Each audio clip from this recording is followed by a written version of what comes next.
All right, three, two, one.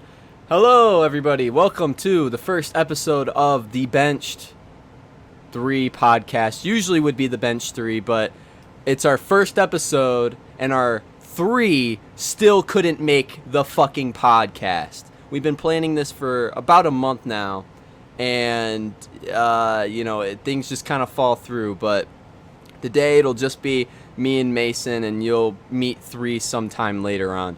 But I'll have Mason introduce himself, and I'll introduce myself. Well, hi, my name is Mason, as he just said. I'm really excited to do this podcast. I've been waiting to do this podcast for a while. We've been talking about it. It's going to be a football concentrated podcast. I know a lot of people want to hear that shit. So, yeah, let's get this started. Let's get into this in just 1 second because I need to introduce myself. I am Robert. I'm pretty much the host of the podcast, I guess, for now. But I love college football, and I also love the NFL because that's where guys go. That's the whole reason that college football exists, is so that they can go eventually play in the NFL, so I can watch them play for longer. But football is an awesome sport. I love it all the way through. I love the strategy. I love coaching. I love just how they play the game. And so, I spend a lot of time thinking and talking about it, and that's why we're doing this podcast. So, yeah, let's get into this. All right, Yeah. so what was our friend was supposed to host the first question, but since he's not here, we're just going to host the questions and answer them amongst ourselves. So the first question is, which coaching job in the NFL is currently the hardest? And I'll let Mason think about that one first. Well, when you look at the NFL, right now, these powerhouse divisions, such as, in my mind, comes the AFC West, you have, the Kansas City Chiefs, obviously, Denver Broncos are up and coming.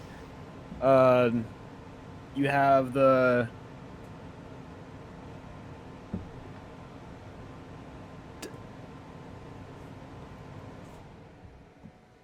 What?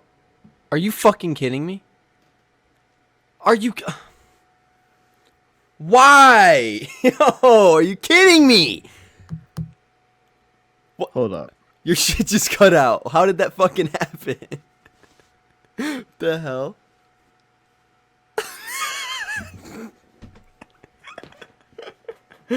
Oh my god. Do you just want to re-ask the question? Yeah, no. But I'm gonna cut so much shit. So I'm gonna set my timer for 5 minutes. Alright. So we're gonna start this off with Mason. Which coaching job in the NFL is currently the hardest job?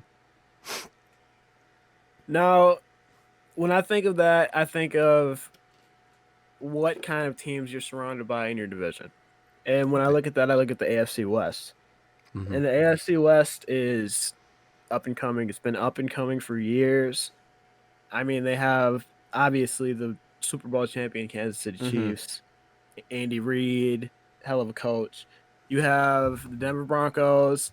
The Denver Broncos, I like what they're doing with Drew Lock. I think Drew Lock is going to have a breakout season this year. The Oakland Raiders, I mean, John Gruden is John Gruden. Right. He's mediocre at best. But I want to specifically focus on the Chargers, the Los Angeles Chargers. I think Anthony Lynn has the hardest coaching job in the NFL right now. I don't think that Anthony Lynn gets enough credit for what he does in that organization, but right now he has a brand new young quarterback in Justin Herbert. He has to learn that system under, well, he won't be under Phillip Rivers. I don't know what to call it. What, like developing wise? Like he won't be under He won't be center? developing under Developing under, oh, the He won't be developing under the backup role behind Philip Rivers. He'll Yeah, he'll be on his own. As far wait, no, who's in front over there? Who's the starter? Tyrod, Tyrod Taylor, which is but interesting.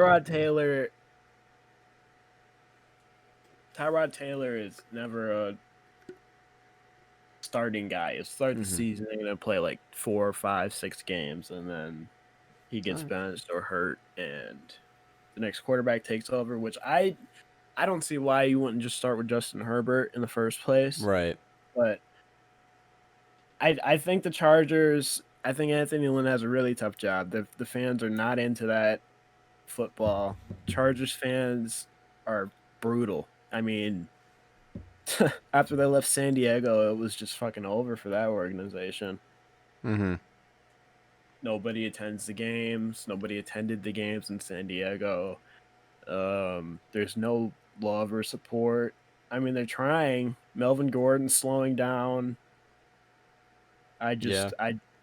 Anthony Lynn has it rough right now, Yeah, and and he also that has that all these. rebranding fail on top of it is definitely not going to help guys want to go play for that team on top Right. of that as well. So, I'd say that's a fair point. I would say that I would mostly agree with that. I think that that division, especially right now, I mean, any division that you are coaching in versus a Super Bowl champion the previous year, and it wasn't like a fluke champion, we're not looking at a Philadelphia Eagles, kind of Right. like weird experience. Like, this is a We solid team. could we could we could very well they could have been repeating this year. They could have won the Hmm. Super Bowl last year as well. Right. And they'll be competing this year. Like you said about Drew Lock, he's most likely going to have an explosive year. He's been, especially spending a lot of time on the bench and kind of as like a backup guy. He's starting to figure out how you have to earn those spots, and he's developing pretty well. And also he just fits in Denver a lot better than honestly most people would expect.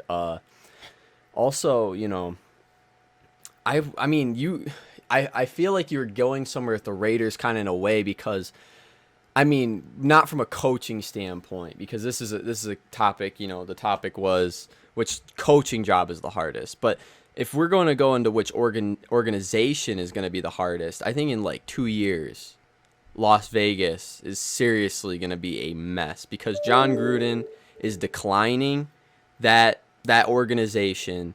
They're not hunting for any sort of development and no sort of I mean them clinging to Derek Carr for the last 2 years has just been atrocious. I mean, when you see all these other NFL teams, like for instance with like Carolina going and getting Matt Rule and even just now the Washington football team getting moving on in new coaching directions and stuff like that. They're even ahead of the game already, and they haven't even played a snap of football with these new coaches already ahead of Las Vegas because John Gruden is honestly he's a mess. I feel terrible for Vegas fans or what were Oakland fans, honestly. But I don't know. That's an interesting premise you brought up with that division.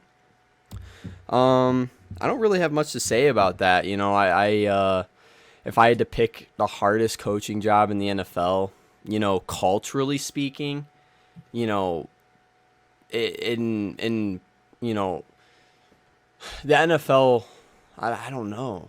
It's I just mean, not. obviously, people are going to look at places Yeah, like like Detroit, Cleveland like and Cleveland. Detroit. Yeah, yeah, Cleveland, Detroit. Those have been Yeah, historically hard to coach. I mean, right. nobody's had success in Mhm. any of those organizations. Jacksonville. I Yeah, mean, right. it's some cities are just not made to coach in, I guess. Right, but yeah, but to go back to your point, it's not really, you know, it would be easier to it'd be easier to coach in Cleveland this season than it would be to coach in for the Los Angeles Chargers. I would agree with that. or even just the Raiders. You know, having a Super Bowl champion and an up and coming teams in your division, that's going to be a tough division.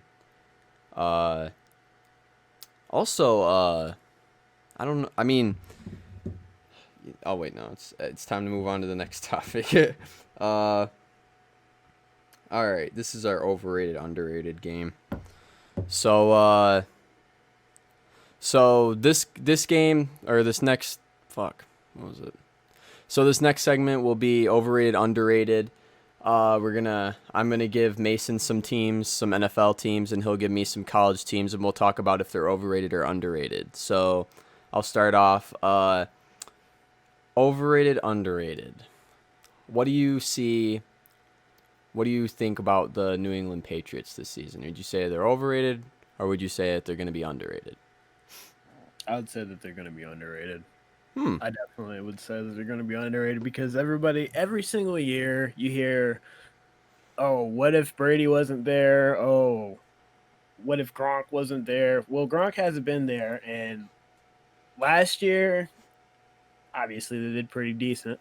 Yeah. Not losing to the Titans, decent, but For their I mean, um, to the NFL standards, making the playoffs is very good considering a lot of teams haven't made the playoffs in years. you right. know.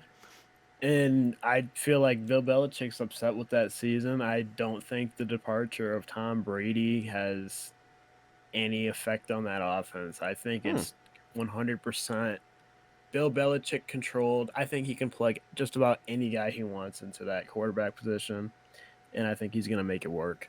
Right. Would you I mean, you say add Cam Newton. I mean, it's just right? that's just scary. I know it's going to take a little bit to, I guess, adapt to that New England system. Bill Belichick's going to have some rebuilding around Newton for that year. I don't think he stays more than a year. Um,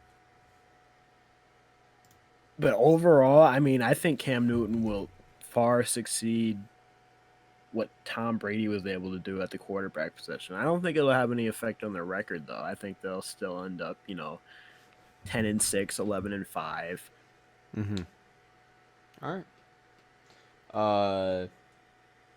All right. I guess you can ask me whatever college team. All right. Would you say that this year Northwestern football overrated or underrated? So Northwestern is an interesting one because uh they have a transfer quarterback this year.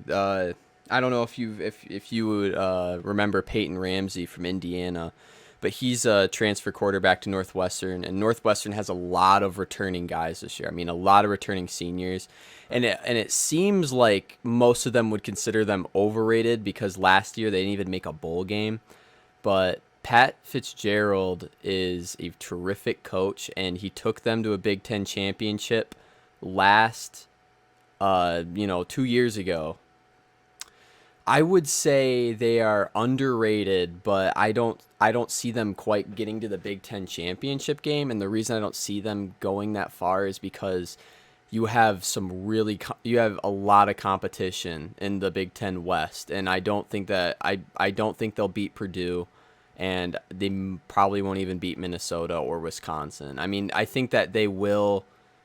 I could see them beating one of those three, but I don't see them beating all three. So I would say that they are underrated. They're gonna make a bowl game, but I would say that they're not gonna be Big Ten champions anytime soon, anyways. All right. Alrighty. Uh, over man, what's another good team? Overrated, underrated for the 2020 season. What do you see in Seattle?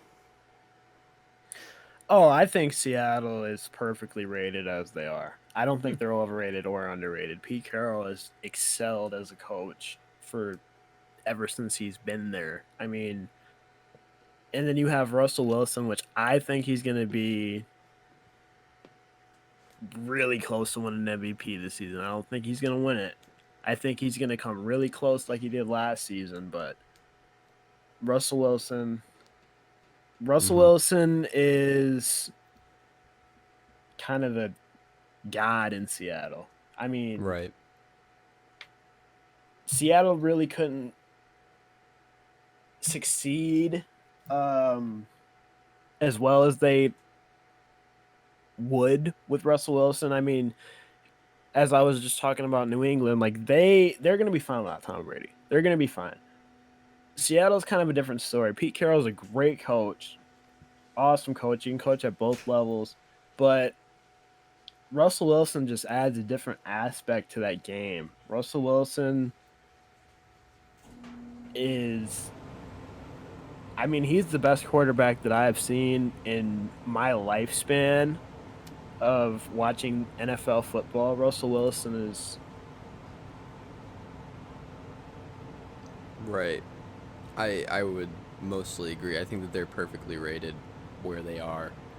Seattle is always good under Pete Carroll. They will always be good. Pete Carroll is just one of those coaches that, you know, it almost feels like he doesn't have any expectations any season. He just always performs at his own level, and it's arguably one of the best coaches probably to ever coach. So yeah, I'd say they're perfectly he's rated. got that defensive mindset. Yeah. All right. I guess we can do one more college team and then we'll move on. All right. Would you say overrated or underrated for the Oregon Ducks college football team? All right. This is one that I've actually put a lot of thought into, and I'd say they are overrated. Only I don't. I mean, they're at an awkward stage because Oregon, although many people see them after a year with Justin Herbert, going to the Rose Bowl like that, people would say that they are gonna have a good season next season, and I would agree. I think that the Pac-12 is a mess of a conference, and that they will. I mean, Justin Herbert was definitely a key to their success last season. So, but you know, they're going to have a new quarterback. They're going to have a lot of guys gone. And they're not quite at that stage. They're not quite at the stage of Ohio State or Alabama to the point where they're just reloading every season. They're not recruiting guys that are just filling spots on offense. Like, you can't just recruit a five-star freshman that can fill the spot of a junior or a senior. So, I mean, Oregon's not really reloading yet. I see them potentially missing out on the Pac-12 championship. A lot of people pick them as the favorites, but you have a lot of up-and-coming teams. You have Herm Edwards' Arizona State team, and even a potential USC team with Keaton Slovis. Those are guys that could potentially just rip it away from Oregon. It'll have to give that new Oregon quarterback, I forget the kid's name, a year to get into that rhythm at Oregon. But 2021 fall college football season, expect Oregon to explode. Just give them a year to kind of get used to that new team, but I feel like they'll have a lot of talent by then. All right, next segment. Is it 100% that this season will have another number one overall quarterback? We've seen it. How many seasons? How many years? 3. What Is it was 3? I mean, Baker, Kyler? Who was before Baker? Nobody else. Yeah, no, it was Baker and Kyler. I think that was All right, so Baker, Heisman. Kyler, Burrow. So yeah, so for the last 3 years, yeah, 3. All right, so for the last 3 years, we've seen a quarterback be taken in the first round. Is it 100% this season that we will see that again? Because a lot of people seem to think that it is definitely going in that direction.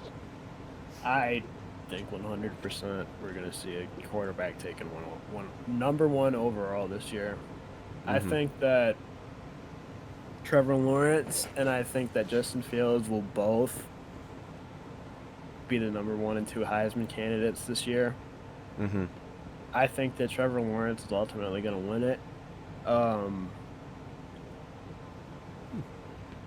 I I just don't see the draft stock going much higher than it would this year. So Yeah. I Yeah, it's pretty much already at the tipping point. The only thing I don't see another position quite going first overall because, the value of a quarterback, the NFL acts like they prioritize all their players, but, quarterbacks are the stars of the football team, they're the leaders of a football team. They're so important and critical.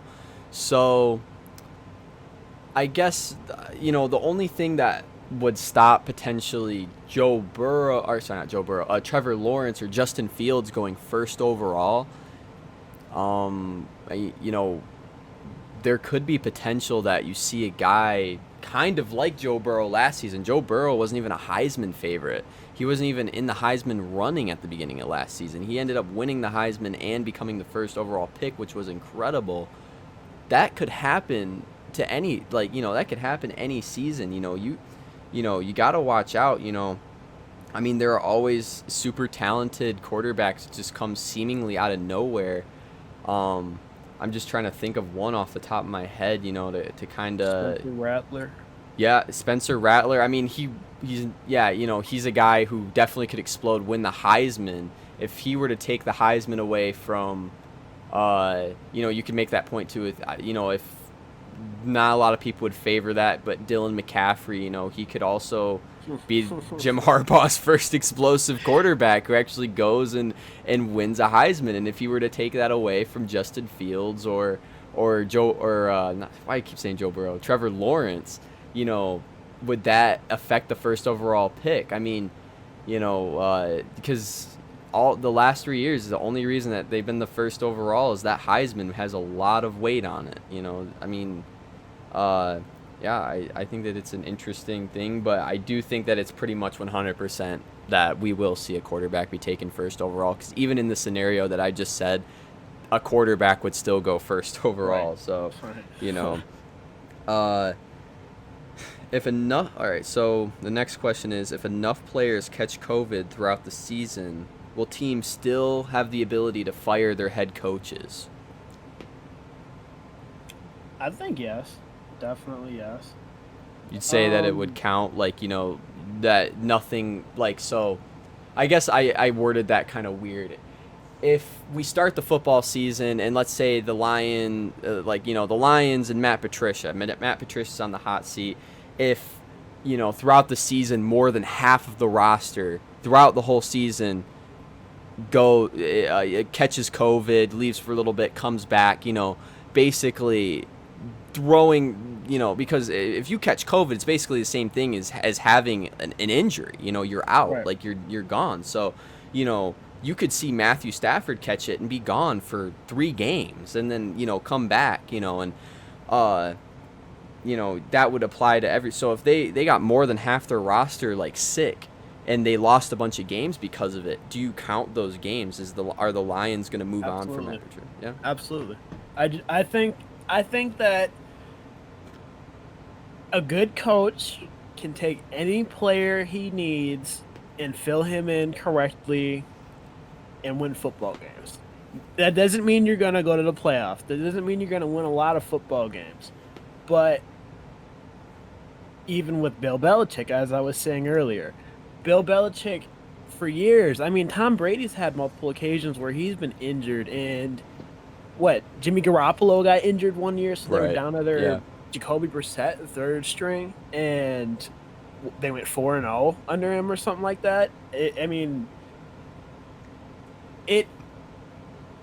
a matter of how you manage the football game. It's not a matter of who you have on your team, because you can see teams that have all the power in the world, like the Cleveland Browns.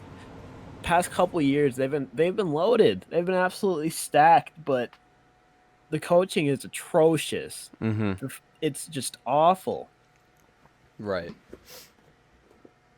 So So yeah. I think I definitely think that teams are still going to fire some coaches. I think we're going to see some new changes, new faces. Yeah. As far as, you know, I the NFL and college landscape are a bit different. An NFL job is so much more premier and exclusive than a college job. There's 120 or something. There's a lot of college jobs, D1 college jobs out there. There are only, how many teams are in the NFL? Like 32. 32. There are only 32 NFL jobs. So, an NFL job is a bit more premier. It's a lot easier to lose that job than it is to lose a college job. However, I do think that they're gonna fire guys. I don't know if they're gonna fire as many guys. Um, like any guy that's in his first year and and only wins like one game. I First don't year know. guys, Yeah. I would completely cut them out of being Yeah. fired. I Yeah. don't think that's fair to them at all. I think the organizations know that as well, Mhm. just because of everything that's going on right now. But coaches that have been in the league for a while haven't proved anything. And if they seemingly get worse this year, I think they're gone. I think Yeah. they're just out. Yeah. I just Matt Patricia is one example. I think he'll yeah. keep his job next year, but if he Hmm. can't pull it through, even if enough players get COVID, I think Matt Patricia is going to be gone. Yeah. I would They're say, getting yeah, sick of I'd it. say that applies to just about any coach right now in that position. I mean, it's bad luck to be put in that position right now, but I mean, it only makes sense. You put yourself in a situation where you were on a hot seat, and now it's an even hotter seat because it's a season where it could be really crazy. I mean, you know, it's such an interesting season because if the Chiefs have more COVID cases than, you know, the Cowboys, you could see the Cowboys going super deep in the playoffs, and because COVID in general is expected at least to get a little bit better going into spring of next year. I mean, Super Bowl's early spring. We could even see it later if too many people catch it and they have to delay some of the season or something like that.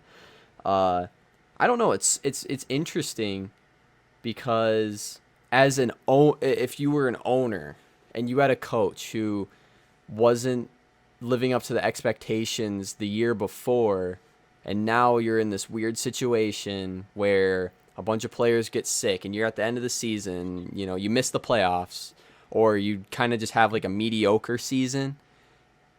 I mean, it's one thing to fire a coach who just only won like 3 games. Yeah, like you're gone. Like you're obviously not working here. But to be a mediocre for another season, we see organizations in the NFL fire guys for being mediocre all the time.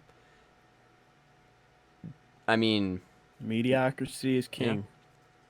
In the NFL, that's what rules. Mhm.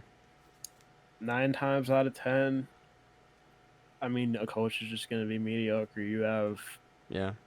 every once in a decade, just about, Yeah. these amazing coaches come along, such as Pete Carroll, such as Bill Belichick. Mhm. I'd even put Mike Tomlin up there. Mike Yeah. Tomlin, been doing great things for the Pittsburgh Steelers for a long time. I think he's going to be on the hot seat this year as well, too. If we're Mm. talking about that, Hmm. but it's a different story. Yeah. All right. All right. So now we're just gonna discuss a few coaches that could potentially lose their jobs, and you know what? And I'll actually add Mike Tomlin to that list. I think that's a good one to bring up. I don't know if I'm probably not spelling his name. I'll just put Mike. Will Mike get fired? Black Mike. All right. So will these coaches lose or keep their jobs in 2021? uh, so we're gonna start off with both of us are Lions fans, so we got a lot of opinions about Matt Patricia, and we could go on about him for forever. So we're just gonna get him out of the way first. Will he lose or keep his job in 2021? I think Matt Patricia's going to keep his job in 2021. Hmm. I think that the Lions are going to be mediocre this year, very mediocre. If enough players catch COVID, then I think we're going to be absolutely atrocious. But I don't even think in that case they're going to fire Matt Patricia. I think they're going to be patient with him. They're going to give him one more shot. They're going to give him one more season after this one if he can't get it done. And after that, he's gone. Mm-hmm. It could be, yeah, it could be one of those situations because, you know, in colder areas, we're going to be a lot more affected by COVID this season than, you know, the Tampa Bay Buccaneers. You know, they have a lot warmer weather, and they already, you know, Florida has one of the highest COVID cases right now, or highest amount of COVID cases right now. So naturally, that number is going to get lower. You know, they're gonna have a lot less cases, so a lot less spreading. It might affect their team very, you know, to a very minimal number, but you know, like a team like the Lions, Cleveland Browns, Vikings, you know, the Bears, especially the Bears. I mean, that's the biggest, coldest city, you know, in North America, besides like Toronto. So, you know, it could be atrocious for northern teams. Hopefully hopefully they're able to contain it, because that would affect Matt Patricia horribly. That's a side note. But in my opinion, I don't see Matt Patricia keeping the job. I think that, you know, as of right now, he has a very good team. And, you know, this is where Lion fans kind of get split. Is it Matt Patricia's fault that the team's doing so bad right now? Is it because he didn't have the proper players and the proper assistants and all that? Or is it that he just can't coach? And I'm on the boat that he's just not really a fit coach. I mean, Bill Belichick has never really had, I don't know if he's ever had a successful coordinator under him actually become a successful coach to keep their job. But you know, I just haven't seen anything that can prove that Matt Patricia can truly coach as of yet. But you know, that's not to say that that I won't have my mind changed by 3 or 4 weeks into the season if they could somehow. I mean, they had that offense rolling for a little bit. They had those explosive plays with Stafford last season that were very like promising to me. But once he got hurt and, you know, everything went to crap, you know, if they could keep Stafford healthy and all that and actually have a decent season, you know, it'd be enough to keep him. But I just don't see that really happening as of right now. Our next coach is Adam Gase. What do you see in Adam Gase in the Jets? I'm going to say no, Adam Gase doesn't keep his job. The New York Jets, they've had a little bit of talent. They haven't had a lot. They just got rid of Jamal Adams. I don't think that Le'Veon Bell is nearly as explosive as he was, say, 3 or 4 years ago. I don't think he's ever going to be at that point again in his career. Sam Darnold is just looking like a mess to me. I thought he'd have a pretty promising young career, but it hasn't been the case so far. I think that offense is going down. I think Adam Gase is not exceeding or even meeting expectations in the least. I think he was a better fit in Miami than he is in New York. So no, I think Adam Gase loses his job. I don't think that I don't think that Adam Gase is. Sorry, let me word this better. I think that they have to. It's a must. I think that Adam Gase should already be out of a job if I were the Jets organization, if I were the owner, I never would have hired him in the first place. But even if I did and I had to take it over while he was the coach, he would have already been fired because, you know, some of the reports that come out about him and just how his coaching style is just, it screams of guy who hasn't, like, it screams of Lane Kiffin level, like, just hasn't figured it out yet, like has so much potential because they've already got to that head coaching role already, but they just haven't figured out what makes them good yet. And Adam Gase is just, he's unorganized and he's just all over the place, and it's just so sad because he's got guys on that team that could make that could, it could be one of the best Jets teams in a while. I mean, in a very long time. And, but they just don't have the coaches there. It goes to show how important it is to have a good to have an amazing coaching staff in the NFL, because that team could be mediocre and better than mediocre, in my opinion. I think that Sam Darnold has always got the short end of the stick because, he's just, there's just something weird about him. He's just a little bit, he's not being developed properly, but, him developing himself practically is going better than, arguably, some other guys in the NFL. He doesn't have that hype around him like Baker did, so he can actually perform at a normal level. But, Le'Veon Bell and, was a good move in my opinion. But yeah, no, the Jets, they got to get rid of Adam Gase. I think that he's going to be gone before the season's even over. Yep. So, Dan Quinn. So Dan Quinn, I think that he is also going to be fired after this season. Wow. I think Dan Quinn has been on a hot seat for probably 3 years now, ever since that Super Bowl run. Dan Quinn has not been able to pull it through. It's just like a fluke. I mean, a fluke just like the Philadelphia Eagles were in what was it, 2018? I think? Yeah.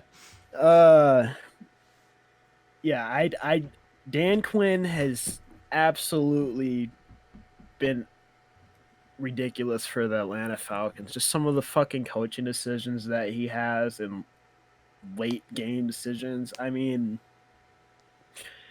Dan Quinn is a certified idiot in my book. I think that he's a clown.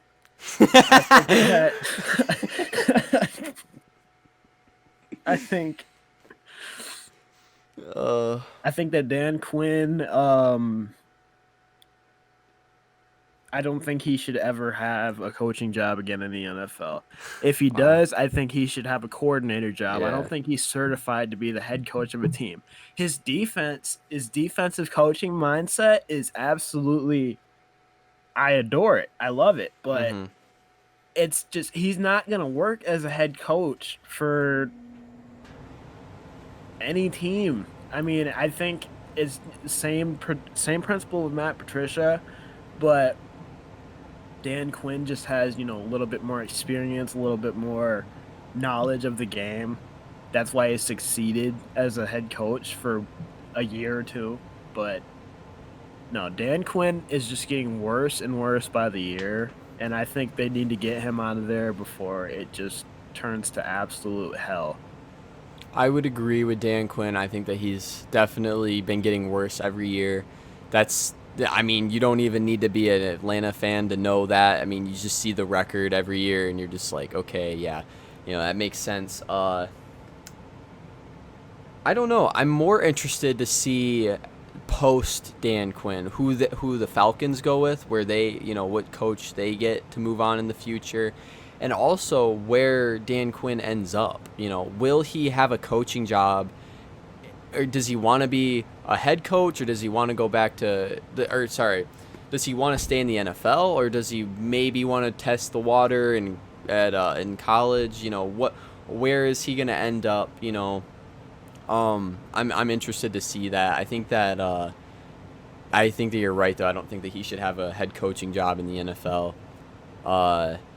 But if he does, if there was another NFL team that were to hire him, I want to know what team is crazy enough to do it. And, it makes me want to go in a time machine and just look right now and just see, like, oh, yeah, it did end up being a head coach, or I don't know. That's where I'm more fascinated. Our next coach is Matt Nagy. Matt Nagy, I think, keeps his job in 2021. I think Matt Nagy has exceeded his initial expectations as coming in as the Bears head coach. I mean, Bears really haven't had anything successful going since '85. I I I think the Bears are in the best position they've been in years. I think their offense has expanded a lot with Matt Nagy. I think Mitchell Trubisky is underrated under Matt Nagy. I I hate the Bears, don't get me wrong, but I think that they're going to surprise some people this year. I do. I think the I Bears are. I think they might pull off, a 10-6 record this year, hmm, 9-7. I think they can slip into the playoffs with Matt Nagy, and I think with his offensive coaching style and what kind of, I guess, formulas he brings to the game, I think that Bears offense in the playoffs, as long as they can get that kicking game going, I think they'd be, you know, I think they'd be set. yeah. Let me go off the record here by saying that in no way do I think that Chicago should fire Matt Nagy. I think that Matt Nagy is one of the best offensive geniuses in football today.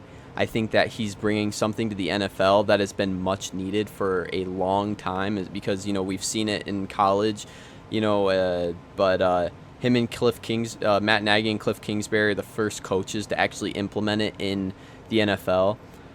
So in no way do I think that the Bears should actually fire Matt Nagy. However, I do like the point I was making about Chicago earlier. I think that Chicago is going to be a COVID hotspot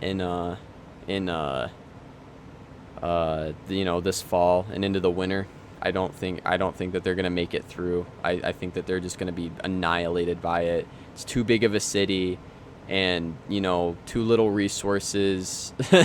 It could get bad in Chicago, and I think that Chicago is going to make the biggest mistake. I think that they are going to fire Matt Nagy, and I think that Matt Nagy will end up on a team where they give him time and they give him resources, and he just might not be the proper fit for Chicago. Maybe they are making the right choice. But if I were the owner of Chicago, what I'd be doing right now is let's move on from Trubisky. That's my complaint. I'd say let's move on from Trubisky, but let's focus in. I'm going to give you time, resources, energy, anything that you need, because I would go full speed behind Matt. I think that he is I don't think that he's any sort of hype whatsoever. I think that he's a great head coach, and I would keep him. So our next but I do think that he will get fired. Just that was confusing. I think that they should keep him, but he will get fired. Sorry. Do you think that offense will succeed better under Nick Foles? No, because I think that Nick Foles has, the thing that makes Nick Foles so good, what made him so good, in Philly was his ability to create plays because nobody expected it. He's like some awkward guy who, just some. You know what? Actually, let's compare Nick Foles. A great comparison for Nick Foles, and a lot of people are going to hate me for saying this, but a great comparison for him is basically the same thing as Fitzmagic. I mean, Fitzmagic. He's a guy that thrives and succeeds on not only on mediocrity when everybody expected worse than mediocrity, and I think that Nick Foles is not gonna is I think that Matt Nagy could help him, and they might help each other. I like you said, 10-6 is what I'd expect if it weren't COVID season, in Chicago. But I think that I just don't see Nick Foles doing a lot better. I think that Matt Nagy needs a younger guy who he can develop. Like if Mitchell Trubisky weren't so stupid, if it were a guy who actually had a bit of football intelligence, like for instance, like Maybe Joe like a Burrow. Justin Fields. Yeah, Justin Fields, a Joe Burrow, Trevor Lawrence, anybody with intelligence who can run the ball and throw it well. Matt Nagy would be in my mind, a Super Bowl contender with a Man, quarterback like that. that's pretty scary thinking about Right. Bears with Justin Fields. Right. Matt Nagy and Justin Fields, I think that could be a That's really another reason lethal to offense. yeah, that's another reason to consider keeping him. But I just don't think that Chicago is going to be. I think that Chicago is going to want to basically pull what is it, 2001 Tampa, where they oh man, that was so long ago, when Tampa moved on from I always forget his fucking name. Guy from Jackson invented the Tampa Tony 2. Dungy. Tony Dungy. When the Bucks moved on from Tony Dungy, brought in guy from Oakland, Jim Gruden or John Gruden. Jim Gruden. Brought in John Gruden. Won a Super Bowl. That's what their mentality is, I feel like right now. Like they're like, "Oh, Matt Nagy's a great builder and he's built this great team. So now we're going to move on to a guy who's going to win it for us." And they're going to make some dumb hire and Chicago's going to be back to probably honestly worse than the Lions, because even the Lions are showing a bit more of a promising future team in the next few years than the Bears are kind of like there right now. Like they need to win now. Next coach, we talked about Matt Nagy for so long. All right, Jim Harbaugh is our next coach. Where do you see Jim Harbaugh 2021? Is he still in Michigan?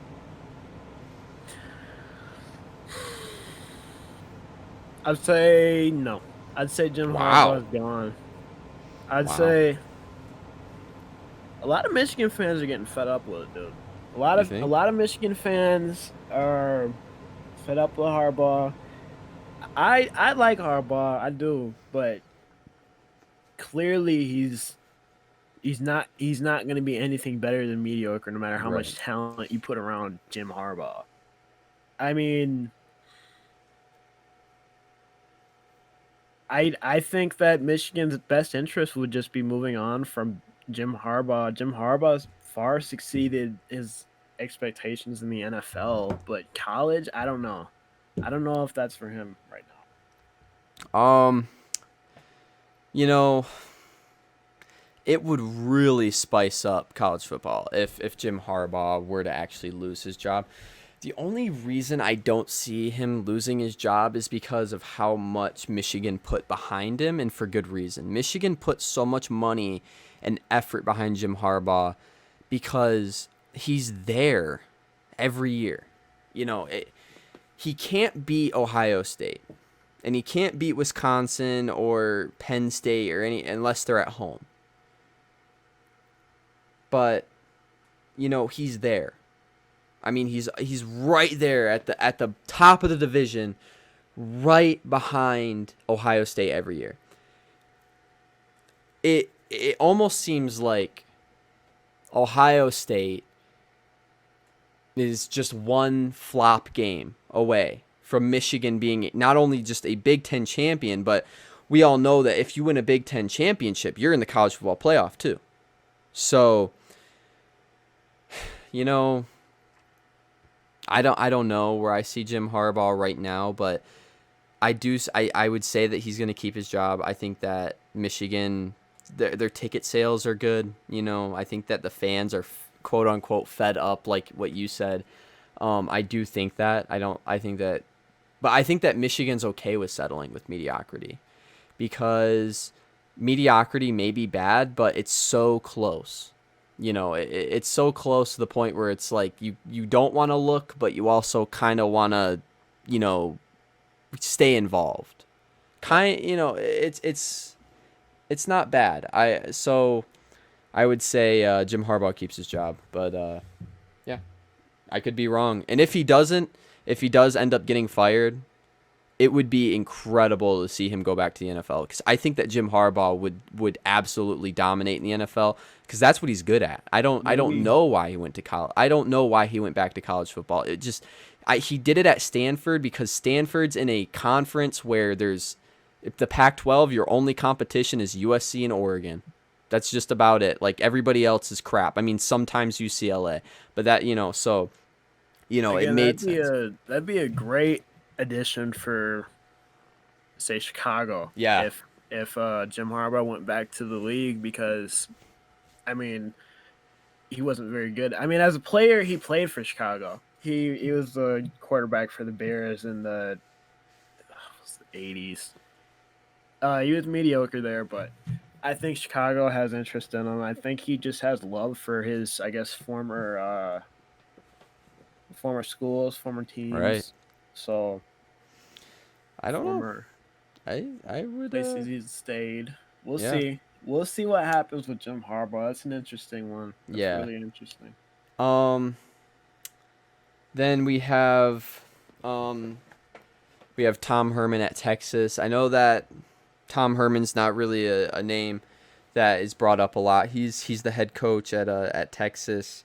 Texas, if you don't remember, a few years ago beat Georgia in 2018. Georgia was ranked in the top 10 when they upset Georgia. They also beat Oklahoma that season as well.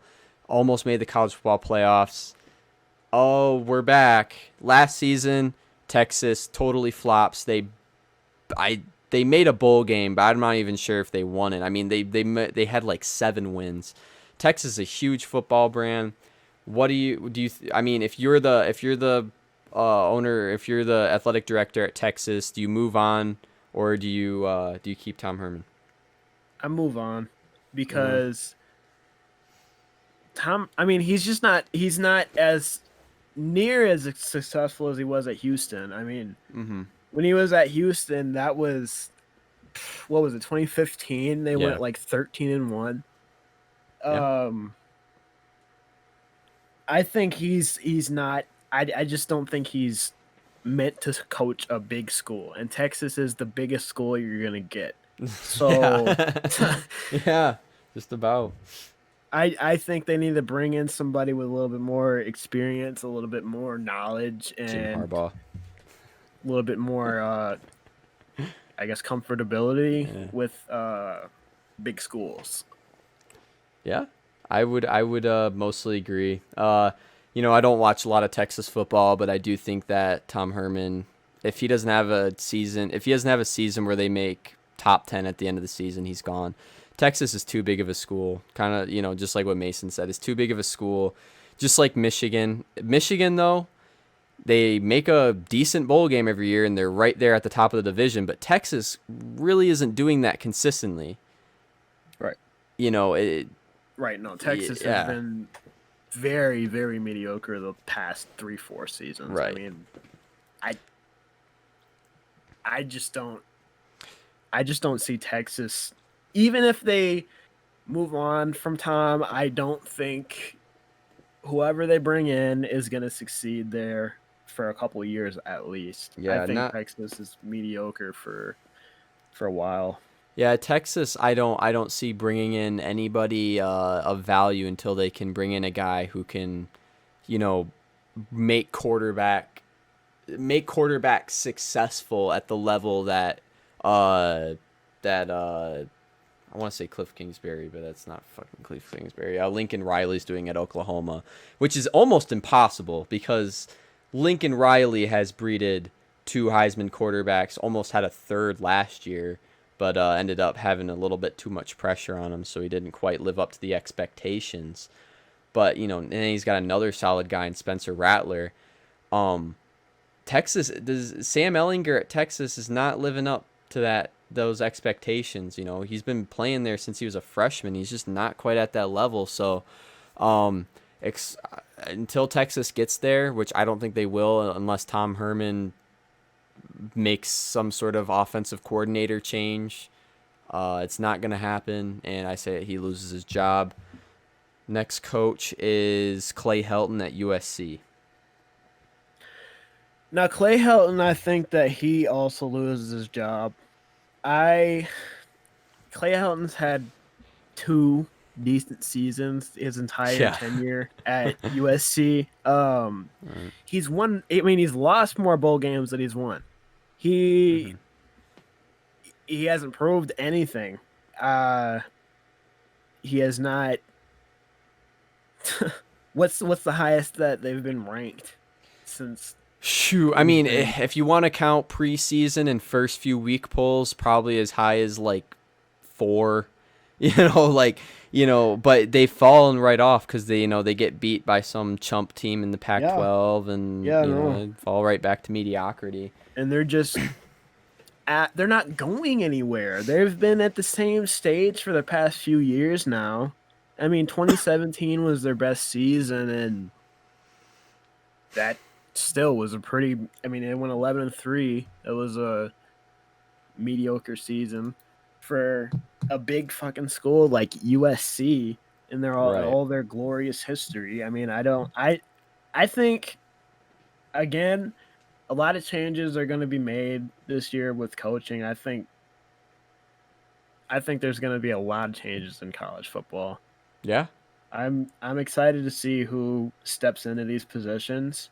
I have no clue who it's going to be, but I don't think that Clay Helton keeps his job. No, I don't think that Clay Helton keeps his job either.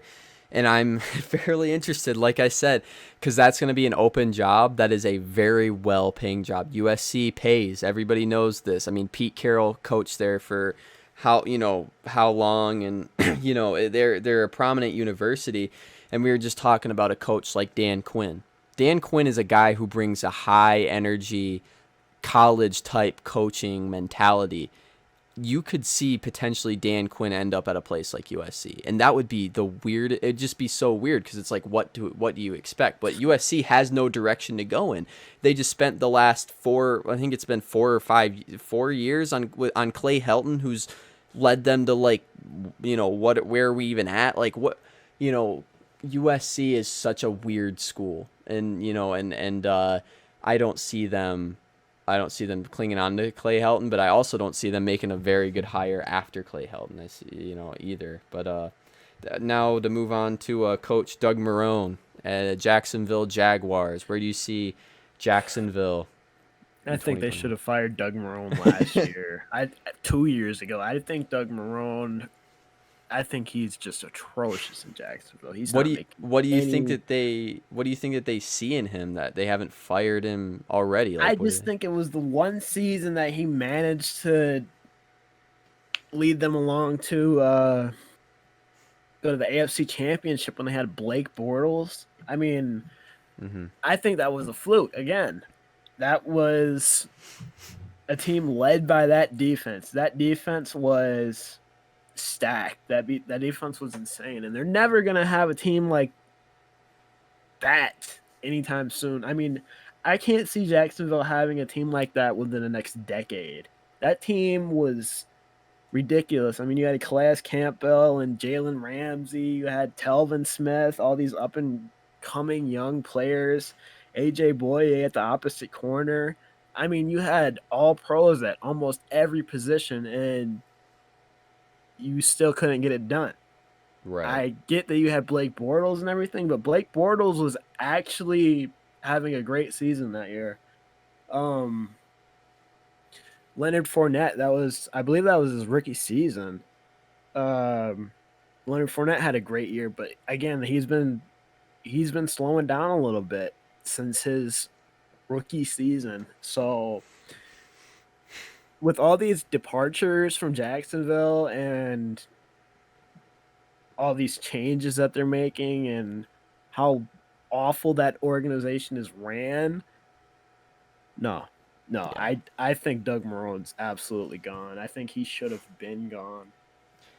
Them not firing Doug Marrone is something that may even kill Jacksonville's brand. I think that them not, like you said, not firing him at least a year ago. This program is going to not only topple on itself. I mean, it's just going to be such a flop. I don't see Jacksonville staying in Jacksonville. I don't because I mean, even if they do hire a new coach, they're stuck. They're stuck in a crappy part of the country. I'm just being honest. Jacksonville is not a place that people want to go. It has no, like, it doesn't have a rich history or anything that makes it worth it.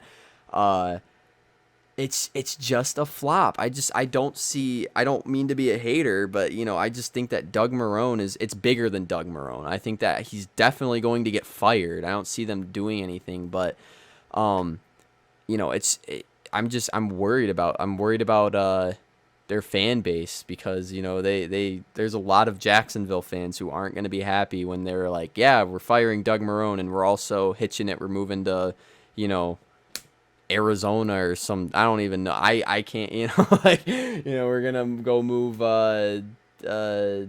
Kentucky. Texas or something like that, Mexico, London, where, like, where are we going? I don't see them staying in Jacksonville. All Wow, right, I don't see that's that's a them. big change. hmm Big change. Our next coach is Chip Kelly at UCLA. Again, I think Chip Kelly. I think he should have been fired last year. Yeah. Chip Yeah. Kelly, I mean, has been god awful for every single team that he's coached. I mean, he's had obviously some successful moments in his career, as almost every coach does at some point. But Chip Kelly is just a mess at this point. He's just deteriorating as a man. I Yeah. mean, Yeah, it's pretty bad. Chip He Kelly's just a fucking embarrassment at this point. I wouldn't want him as the face of my team, especially UCLA with all their branding and hmm history. I No, get rid of him. Chip Kelly was the beginning of something at UCLA. UCLA has just been not doing great for a long time. That's because they don't even have your first mistake as any school is always have a stadium on campus.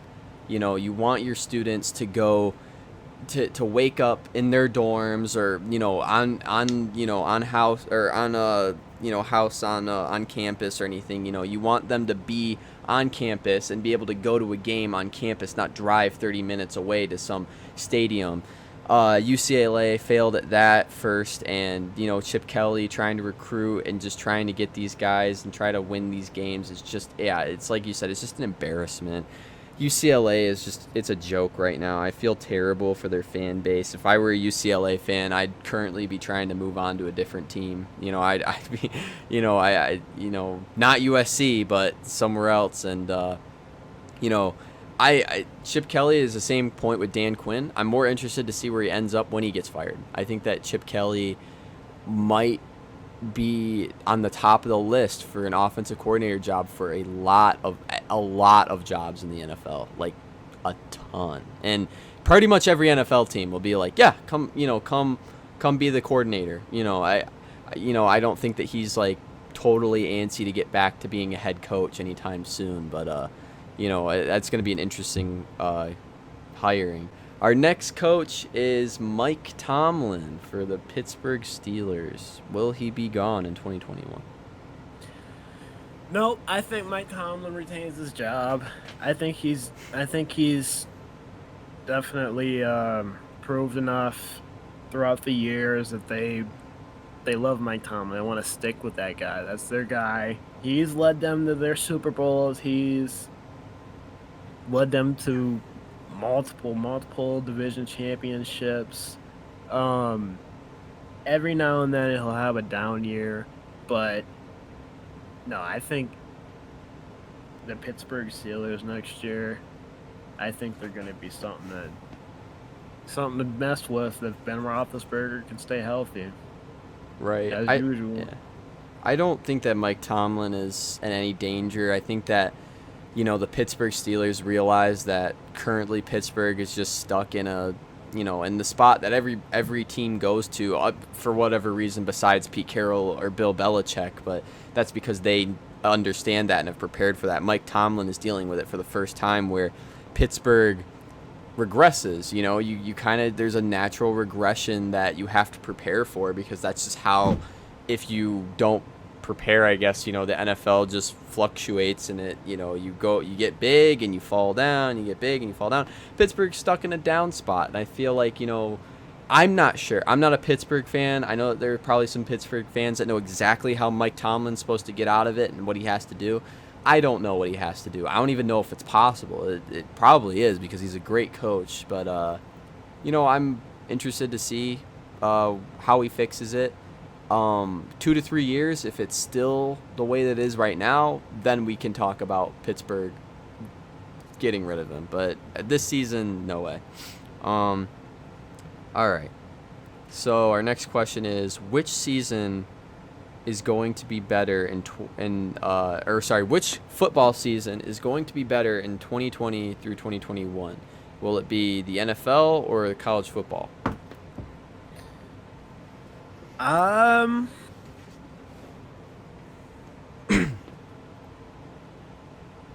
gonna have to say the NFL this year because I don't fucking know, dude. Hold on. Yeah, I know it's a really hard fucking question because it's just so like it is a lot of factors. Which season's just gonna be more fun to watch? I guess which one's gonna be more eventful. How long have we been going so far? We've been going long enough, So definitely. you want But to just like skip that one? well, I mean, I have some things to Whoa. say about it. I mean, I think that there's fair. I mean, we could save it for the next podcast. Yeah, that'd be All a right. good one. All right, I'll save it then. All right, so that means that we will be down to our last question. You just gotta write that down. All right. All right. So now we are on our last question. This is one that we brought up previously. The NCAA football games are coming back. The NCAA finally are allowing players to receive benefits. And so with that, the games are finally coming back. 2K has announced that they're most likely going to be making a football game. And I'm assuming that EA is definitely going to hop on that because they're money-hungry whores. But with that, is there any hope that it's actually going to be good, considering how Madden and even 2K basketball, I mean, all these games have been progressively getting worse throughout the last, 6-7 years. Is there any hope that NCAA football saves football games? Yeah, absolutely. I think they've been thinking about these games for a while, since 2014, since they stopped making them. Yeah. I think that they've been listening to the fans this whole time, and I think that they're going to give the fans something that they've been waiting for a long time. I think we're going to get an awesome college football game that I'm going to play for hours on end. Yeah. Man, I play NCAA Football 14 all the time still. It's one of my favorite games. I don't think that they could make a game that, I don't want to play. Like any sort of college game, I just like college football so much that I'm willing to play it in any way. But my biggest issue is NCAA football, the old games, how they were done was so fascinating. Just mostly because of how how the engine was. And it was back in a time, believe it or not, when in a video game you could throw receivers open. It's insane to think that was even a thing. I've never been able to throw a receiver open in today's Madden. I mean, they made it so that you can throw different passes, but you really just got to throw it to them when they beat a receiver or something like that. You can't really throw them open necessarily. I don't know. I want to see them make a new engine is basically where I'm going with this. I want to see them make a new experience, because we've gotten the same football experience since Madden 14, since Madden 15. I mean, ever since they moved to Xbox One and PS4, it's been the same experience every single year. I mean, they make a few like in-game changes or whatever, but the engine has always been the same, and I want to see I want to see something different. I'm hoping that NCAA football pushes them in the direction to use it as something as leverage to move into that direction. But that's my only hope. If it flops, I'll still play it, but I'm not gonna buy it every year. That's how I am with Madden right now, and how I am with 2K. I don't buy it every year. I just buy it every 2 years or 3 years. Because it's just the same shit. There's no difference between playing 2K19 or 2K20. So, Yeah. I guess yeah, that's all I gotta say about that. You have anything else to say? No. All right. Well, this has been the first episode of the Bench Podcast. If you guys have any topics that you want us to talk about, don't be afraid to leave a comment. We love Feedback. Yeah, we love feedback and that kind of stuff. And we will see you guys next Friday. Yeah, I will see you guys in the next episode podcasting. Bye.